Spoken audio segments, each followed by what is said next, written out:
All right, don't be afraid of the axe. Welcome to another edition of You Can't Quarantine the Gospel. Again, I want to talk to you about whatever it takes. Mark chapter 2, verses 1 through 11. 4 guys take their paralytic friend to Jesus so that Jesus can heal them. The problem is the house is crowded where Jesus is teaching, so they climb the roof, and I want you to imagine this. These 4 guys take some kind of axe or some kind of tool, and they kind of begin to kind of cut a hole through this roof, and they take at least, I guess, 20 to 40 minutes, if they have the right tools like an axe, to cut a hole through the roof that's big enough to drop a full-grown man through, to lower, they didn't drop him, but to lower a full-grown man through so that Jesus could heal that man. These men were willing to do whatever it took. They were willing to give up their finances because somebody had to pay for the roof.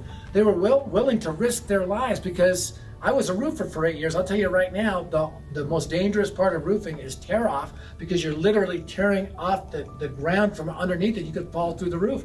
They were risking their reputations. They probably knew that religious leaders were in that room that would kick them out of the synagogue, the Jewish cool kids club at the time. And they were willing to risk it all to get their friend to Jesus. Let me ask you this.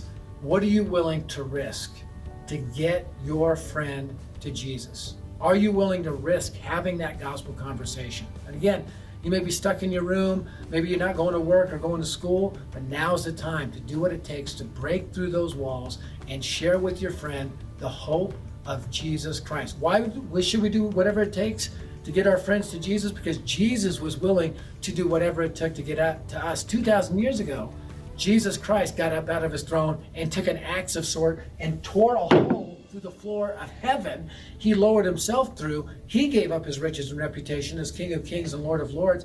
He gave up his body.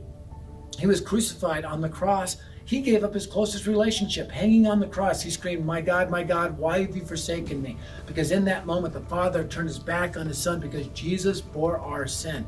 Jesus gave it all up. He did whatever it took to get to us. So we need to do whatever it takes to get the gospel to our friends. Yes, even and maybe especially in this time of crisis, do whatever it takes.